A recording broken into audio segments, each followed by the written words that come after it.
Hi, everyone, and welcome to the Resident Rulebreakers. I'm Kayla, And I'm Priya.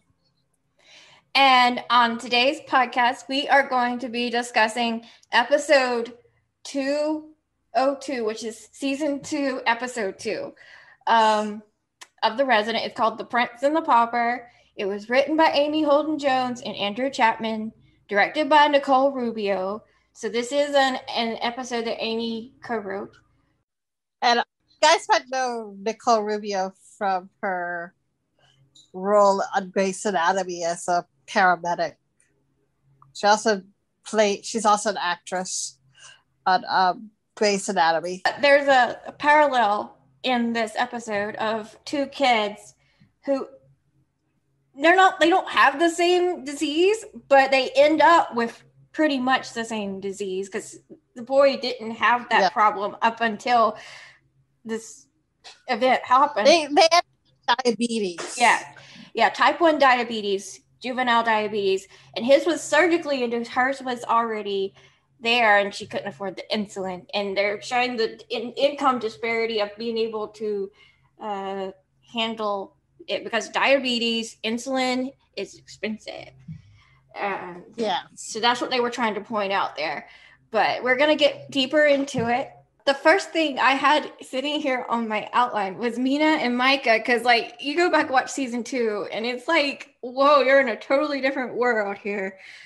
I keep forgetting that Micah was her lover. Yeah, I mean, and this is right after he had, because if you go back to season 1, he just had surgery in the finale or something. And I had to refresh myself a lot because it's been a while. But Micah is recovering from his second heart surgery and he's going into rehab. But at this point, Mina's like, yeah, I'll wait for you and all this stuff to get out of rehab. And I just don't know. I think she just gave in because he was giving her attention. Honestly. So I do think that she had strong feelings for him, and I would say love, but she genuinely had care for him or whatever. So, I mean, I don't think she's that heartless to get close to someone just because he's giving her attention. But I mean, that's the way it felt in this episode. That's the way it felt for me. Looking back on it. That's the way it felt for me, is that she was just trying to be nice to him. But she did generally care about him, but you can see how AJ's reacting to it, which they tugged it along so well with AJ's reactions throughout this whole entire process. And Malcolm's acting is just a facial expression. That's all it is. You can read a whole lot from someone's face. Yeah, you can. But they did it so well with the Mina, Micah, AJ thing, and Mina made the right decision in the end, not to marry Micah, because I think he softened her up.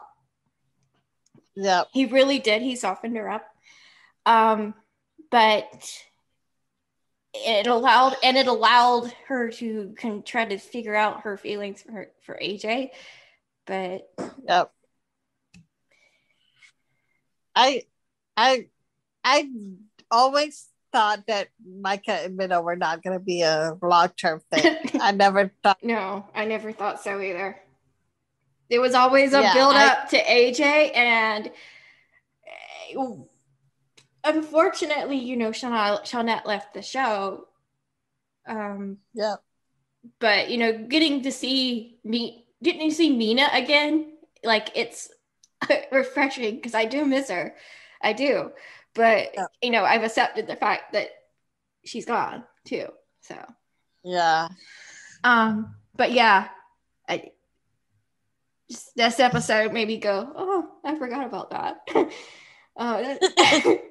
But And then this is like early Conic, like they just gotten back together. The end of season one kind of deal. So they're still figuring out crap. Oh my god. But like they did have like a little date night and a lot of people really loved it. But and it you know, whatever. But yeah, there were some moments in there like they were hinting, you know, that Conrad and Nick still had issues to work through. Yeah. It kind of reminded me of, you know, I did like season 7 of Gilmore Girls. Logan and Rory had a roof date. Yeah, I like that episode, by the way. I really do. One of my favorite episodes. Yeah. But yeah, it reminded me of that roof date. Yeah. Cooking on the roof. Yeah. But yeah. They I think when they were promoting that episode, if I remember correctly, if my memory serves me right, that's one of the things that they always try to promote with Conrad and Nick because they'll get followers. That's kind of they get people watching because Conrad and Nick, but that seems to be the case anyway. But yeah, very early second revival of Conrad and Nick that's still going strong, but they had a lot to work through. Julian's first appearance, Jenna Dewan. First episode she was in. And I also forget that she I'm so sorry. I forget it's been like a minute since she's been on the show, so I forget that. Yeah, it's been a while. And that would be one person I would be okay with them bringing back if Jenna was available, you know. But Devon's obviously moved on. But you can see like at the beginning of the episode, they showed him in Priya, and I'm like, Priya, wow. But and they showed the dog that he got her in season 1. But I was just like, wow, that's really. But you could see the moment that Devon saw Julian, like there was like fireworks. Like you could tell the attraction was already there. You could I knew from that one scene, they were taking it where they took it. And I didn't like it. I think the moment they introduced Jenna, I was like, oh yeah, this is going to be a thing. Yep. I know where they're taking it. I knew where they were going to take it. Like, even before I saw it. And I'm just like, oh well. The chemistry was there too. It wasn't like it wasn't. So. Then we get some Hodad, classic Belle that's really not a good person. Oh my god. I just rewatched the episode this morning and I like literally wanted to. I felt sick when he called Lane the love of his life. And I was like, what? Yeah. I was like, really? That's how they wrote that part of it, because I'm like, no, I mean that's just like the montage or whatever they had in there of their very short-lived quote unquote relationship.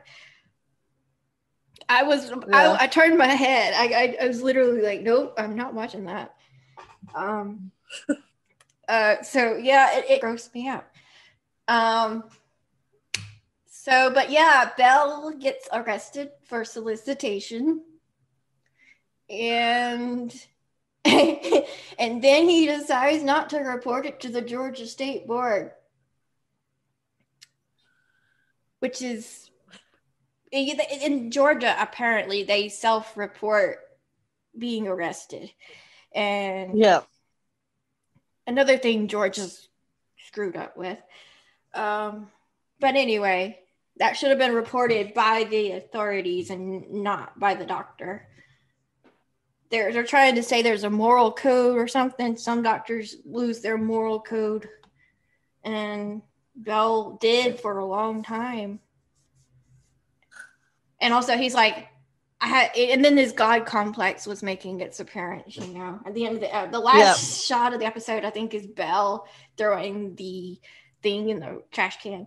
So Yep. yeah, there's a God complex. I'm glad Belle is not the same guy that he is now in this episode, because I was grossed out by it. I was just like, ugh. It was just gross. I swear, like, what's to say, Belle gets like the best character growth. Yep. Yeah, of all the characters, Belle had some of the best character growth, and not with and from this episode, like within a few episodes, he's beginning to have growth. Yeah.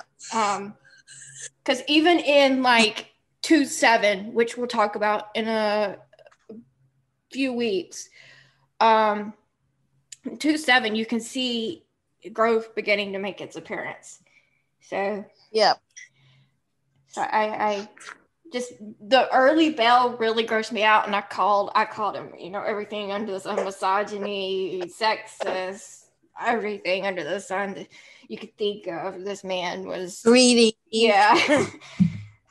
So yeah, just not a good man. Maybe a good doctor, but not a good man. Even calling him a good doctor was questionable. Well, he became not so good of a doctor too, so yeah. The reason why he was called the Hands of Death and Destruction. But he changed.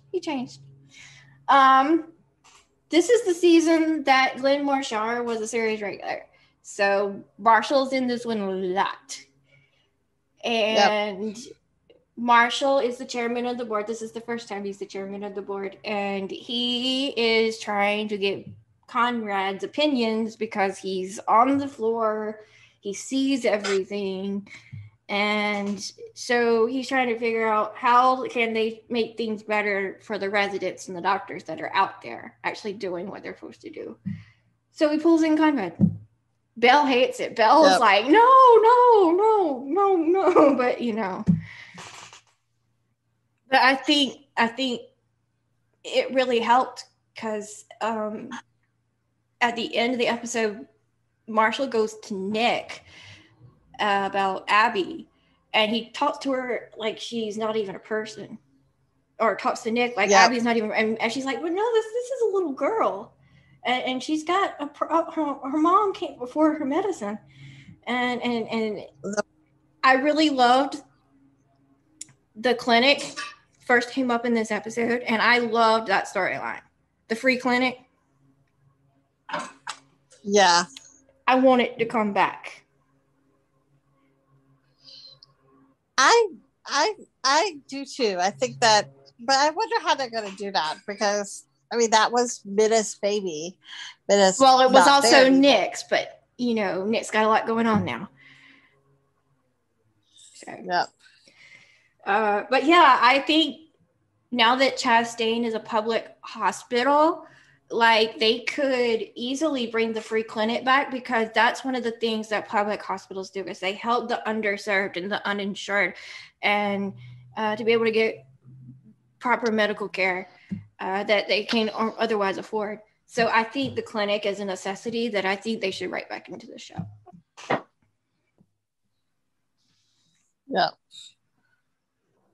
Just saying. So I did like that. Devon got a group of medical students following him in this episode. And, most of them never made another appearance, but one of them did. And Ezra, this was his first episode. So if you remember Ezra from season 3, this was his first episode in the early season 2. Yeah. So another character I'd love to see return. Ezra was cool. But, Devon was like, he didn't want to teach them anyway, but there was some funny scenes. The IV, putting the IV in, and I know, it's so funny. It's hilarious because it reminds me of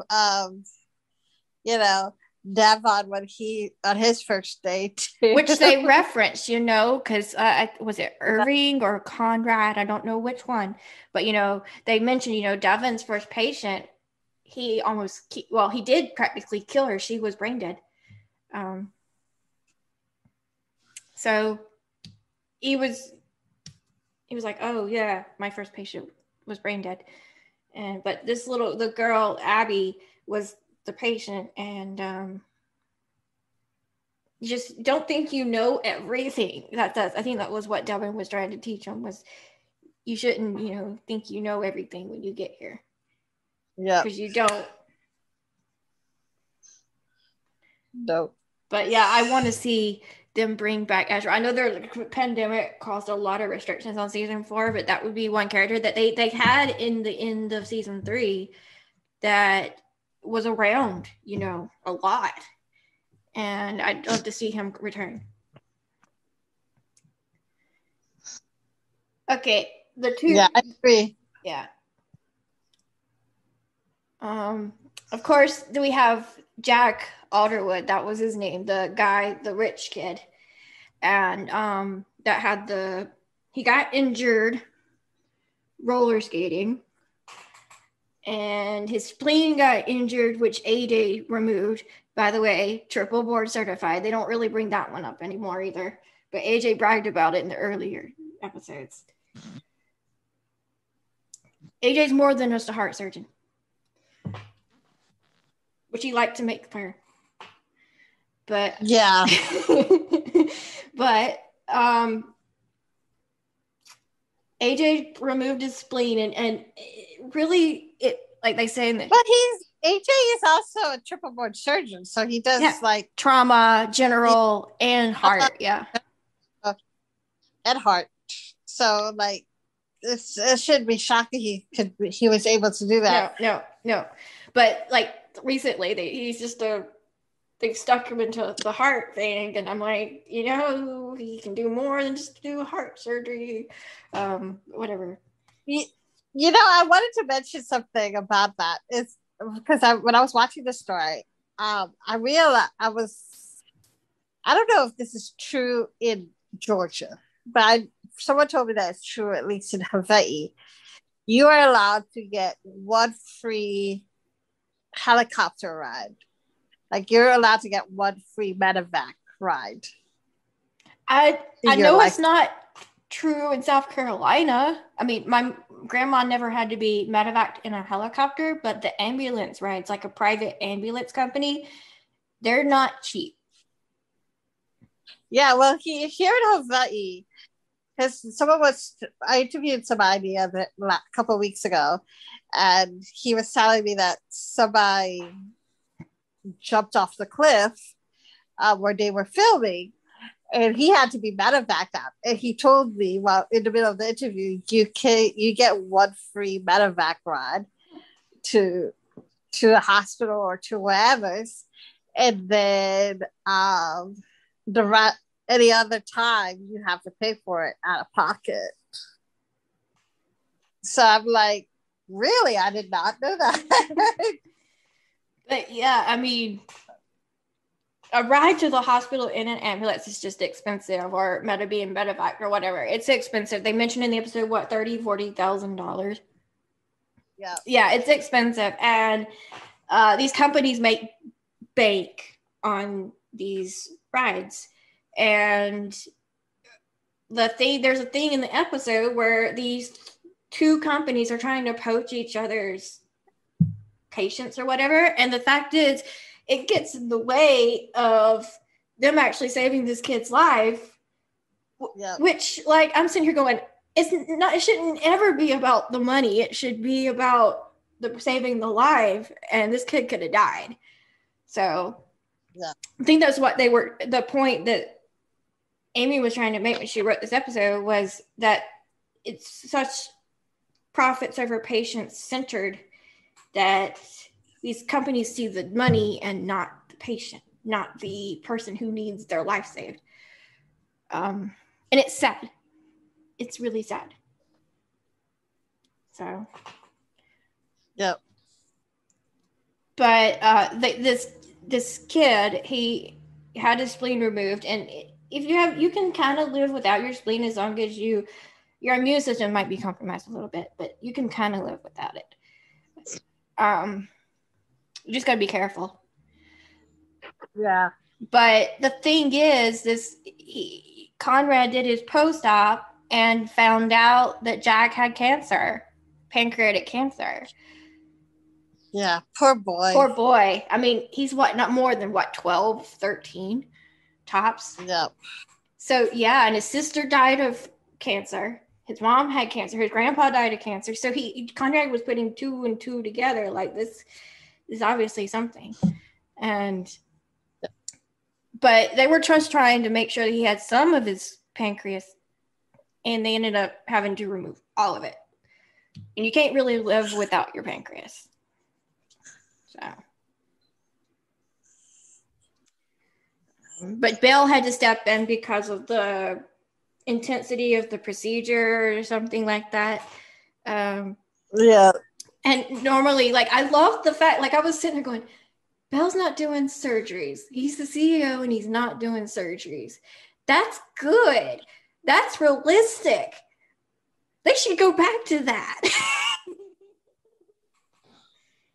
Because most hospital CEOs don't really have time to do surgeries. So, but yeah, but the fact is, Julian stepped in with the pump, the insulin pump, and it was like $40,000 or something. And his dad was like, no, that's no problem. No problem at all. Anything. And this is the parallel, is that they were trying to show the difference that Abby is struggling, trying to ration her insulin so her mom won't have to worry about it, and she ends up in diabetic coma. Yeah. I feel so bad that story, that's happening way too often, and this isn't the first time that I've heard that kind of stuff actually happen. It's so sad. The drug never changed, yet it went up. What did Conrad say? 1,200%? Yep. It's greed. Yeah. It's like the person who actually invented insulin or whatever, I don't think they ever intended for people to make profit off of it or whatever. And there is a major issue, and a lot of type 2 diabetics take insulin as well. It's not just a type 1 thing. But as the type 2 diabetes began growing in America because of the obesity crisis, there began going, oh, we can make money off of this, and that's kind of where it came from. So that's kind of where I see it relating to it. But, I don't think they ever meant to I think they just meant it to save the lives of people who needed it, not wanted to be a cash cow. Yep. But I'd see some things from just watching this one episode from season 2 and going, I want to see parts of things that are here come back. The roots of what the show, and I mentioned it in the last podcast, that the roots of the show, some of it just needs to return. I mean, I know the show needs to develop, but there's parts of this that make me really just miss parts of the roots of the show, like the profits over patients. They need to keep bringing that one up, like how these drug companies are profiting off all these drugs that are hiking up the prices. There's like for me, my seizure medicine, super expensive. So epilepsy medicine is one of the most expensive drugs on top. Like there's insulin and then there's epilepsy drugs, and they're super expensive. So believe me when I say that it's probably one of my biggest expenditures every month. The drug that stops my seizures. It's sad, isn't it? Our upcoming podcasts. Again, we're saying we're 2 a month.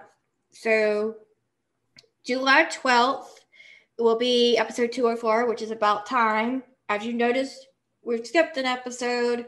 because we've done 203 is 3 words, and we've already done it. The Conrad and Nick backstory episode that they did. And then, of course, July 26th is going to be episode 205, which is the germ. Yeah. And the germ is the one where Conrad and Nick and all of them helped the little boy because he's dying. And I know. That was the cutest episode. I honestly have not seen. I haven't seen it in a while because it makes me cry.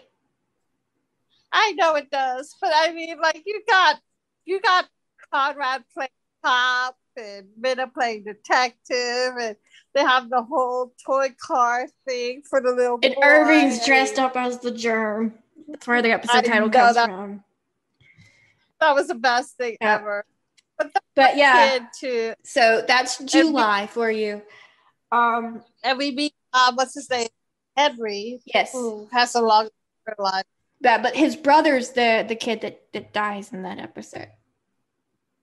Yeah. And so sad. It's so sad. And then August 9th, 207, jump 206 because it's the Halloween episode. It's already been done. If you want to go check that out, Halloween in June or whatever.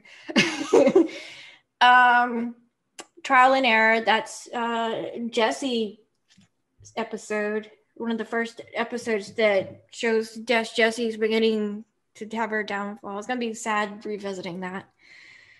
And then August 23rd, 208, which is Heart in a Box. There's a heart transplant that AJ and Mina do. Some good Mina tour stuff in that one. Yeah, that's when we hear about. I think that's the first time Mina mentions her sisters. Yes. Right? Yes, I think there's a reference to Mina's sisters as well. The first started that backstory coming along. Yeah. I noticed last podcast, and I realized this after I'd already worked on all this editing stuff and making it all look pretty for YouTube and everything, that I hadn't mentioned Father's Day, which was last Sunday. And I am sorry about that because I'm really close to my dad. And so we did post about it. Yeah, happy belated Father's Day, everybody. We're sorry about that one. But I know. And then of course next weekend, and I'm kind of glad we don't have a podcast next week because next week is Independence Day here in America, July the 4th, next Sunday. So we'll be celebrating. So there's that. Yep. So I have a second podcast, and this one is about the Hallmark movies. So if you guys like Hallmark movies, so anyway, just go check it out. It's called Hallmark Heartbeats. It is on all platforms: Apple Podcasts, Google Play, Spotify, Podbean, iHeartRadio, Pandora, Alexa, TuneIn, pretty much everything under the sun. It's again Hallmark Heartbeats. Okay, I'm gonna try to keep my emotions together because my last couple of days have been really, really tough. So last month we brought to light the COVID situation in India. So we did that for the whole month of May. We posted links for people to donate, and if you guys did that, we're grateful. But in the past month, really, we have found a total of 1,323 unmarked graves, bodies of children under residential schools in Canada. Many as young as 3 years old. And that's just horrible. And then you hear the stories of residential school survivors, you know, and it's the torture that they went through is just it makes you really angry. So anyway, if you guys could go donate, we're going to be sharing a link. It's called Indian Reservation Schools Survivor Society. You guys can donate there. It's in the as little as in the show notes. Like if you are on like Apple or even like Facebook, it'll share to like Facebook as well. So it'll be in like the Facebook post. Yeah. Yep, you'll see it there. Yeah, and so we will totally be asking y'all to just donate. And the thing about it is this is just the beginning. They're now going to be searching. They're trying to get all residential schools in Canada to be searched as well. And now the Secretary of the Interior in the United States, Deb Haaland, who is the first Native American to have that position, has also announced that they'll be searching in America, in the United States as well. And considering we had double the number of residents of the boarding schools here in the United States than Canada does, we're gonna be a lot worse. I imagine our numbers is gonna be even more alarming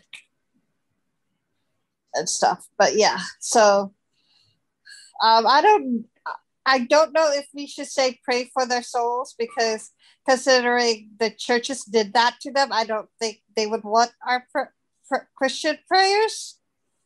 I don't know what's the right thing here to say is, but definitely, donate if you can.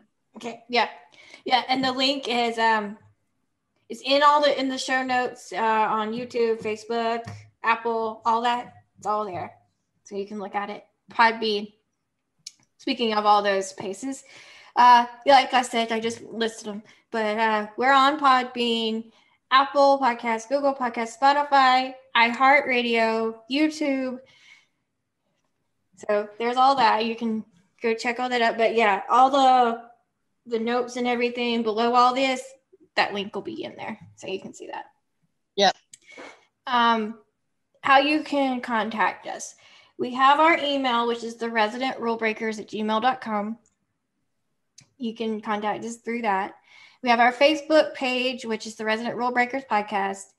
And then we have our Facebook group, which is the Resident Fox Fans. It's not very active right now because the show is not running. But, when the show comes back, September, October sometime, the group will become busier again. But join the group and answer all the questions, blah, blah, blah, blah, blah. Anyways, but yeah, as the show begins to start filming, we might start getting some stuff. The show will we have confirmation the show will go back into filming after the July 4th holiday. So, yeah. And, Guy DeLima's birthday was just this week. So happy birthday, Guy. Happy birthday, Guy. He's the show photographer. Yeah, all the pictures that we have from the show or whatever was taken from Guy. Yep. And he's always a ardent supporter of the podcast. So thank you, Guy, and happy birthday. Yep. So, and then we have our Instagram, which is at the Resident Podcast. And then Camille has the fan Instagram, the fan page at the Resident on Fox Fans, which she just recently posted a photo that Amy posted of some of the writers and some of the cast at Jane Lee's beach house in California. So they're gathering and talking, and they're vaccinated. So they're all vaccinated. Yeah. So they're having their post-vaccination party. But you can check out that photo on Amy's Instagram, or you can look at it on Camille's fan page. Yeah. It's got Matt and Jane and Bruce, so you can see that. Yeah. And then of course, my personal, which is at KB Country 37. Yep. And then of course we have our Twitter, which is at Resident Podcast. So, and I've noticed a lot more traffic on our Twitter lately, people are commenting and tweeting us. So thank you Thank you. Until July the 12th. We'll talk to you then. We'll discuss episode 204, About Time, which is the Tonk Sade episode. Tonk Sade's the guest star in that episode. Gilmore Girls connection there. So we'll see you then. Bye, guys.